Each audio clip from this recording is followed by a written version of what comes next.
Thanks for being here, Anna.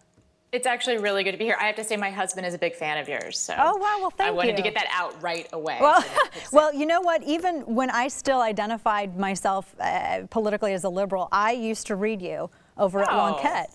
And so to watch this, it's just very interesting where these paths have gone. I really liked your piece over at the Daily Beast. I thought it was very raw and very honest and very thoughtful.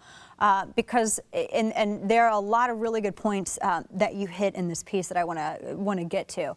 But why now? Why did you decide to write this piece now?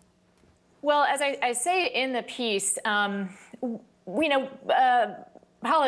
pundits have discussed the president's Christianity, on and off ever since he came into the public eye. There's been a lot of controversy about it. I sort of began to become more comfortable with my faith, I would say about a year ago.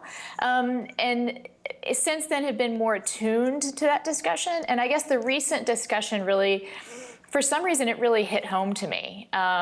It hit home to me because it reminded me of the ways that the things that had kept me from thinking that I could become a Christian. I've covered the religious right for a long time. I've covered the right in general for a long time.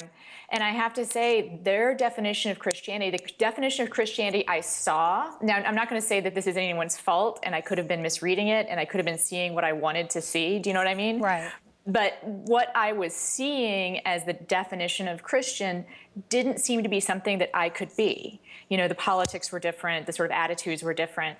And in getting to where I am today and realizing sort of the miracle that I can be a Christian just because it doesn't matter who I am, that I'm accepted as I am, no matter what my political beliefs are, no matter, what I've done or haven't done in my past, that revelation for me was so important that it sort of hurt almost. Wow. To see people sort of putting barriers around Christianity and judging the president for his Christianity. Did your writing, as you became more in tune with your faith, did your writing change?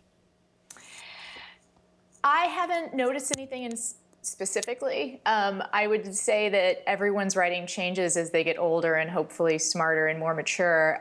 I have always tried to be, I've never claimed to be objective.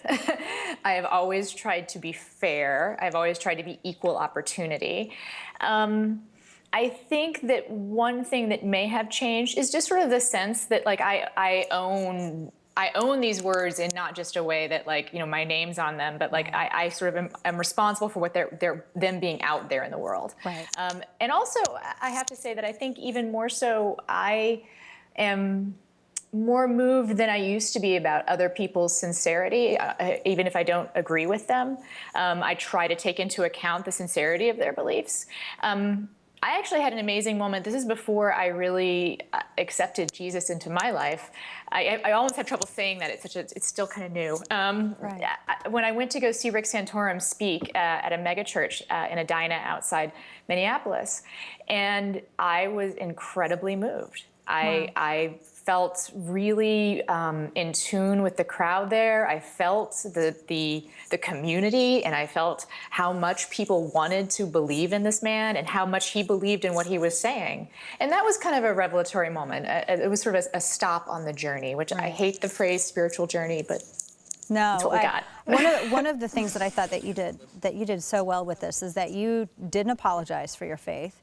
You didn't try to justify it. You just stated it very simply. And the one thing I will have to say, this one part of it, this one got to me. And I want to read for our viewers. This one actually hurt me. You had written, "No, I'm nervous to come out as a Christian because I worry I'm not good enough of one. I'm not scared that non-believers will make me feel an outcast. I'm scared that Christians will." Do you feel like you're in a spiritual quarantine of sorts? I have to say that one of the things that happened in putting this piece out in the world is that I was proven wrong in the best way possible, in the sense that the outpouring of affection and warmth and welcoming that have come from both sides of the aisle and have come from both atheists, agnostics, right. and believers in other faiths, that has far overwhelmed the judgment that I was fearful of.